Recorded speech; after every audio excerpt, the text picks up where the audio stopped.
Today, I'm turning this bandana into a hair bow. I'm going to start by cutting off one corner piece that'll be used later to form the middle of the bow.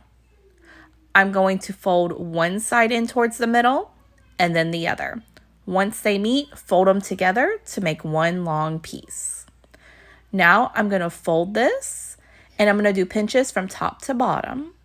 And to hold it in place, I'm going to use this elastic hair tie. I'm going to wrap the elastic hair tie around it 2 times to make sure it's secure.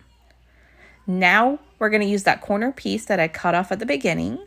I'm going to cut it down to a rectangle shape, fold it, place it over the front of the bow, and then tie it in the back. Once it's tied, all I need is a hair clip and it's ready to be worn. Thank you for watching. If you found this video helpful and would like to keep seeing videos like this one, don't forget to like this video and subscribe to my channel. If you have any questions, feel free to leave them in the comments below.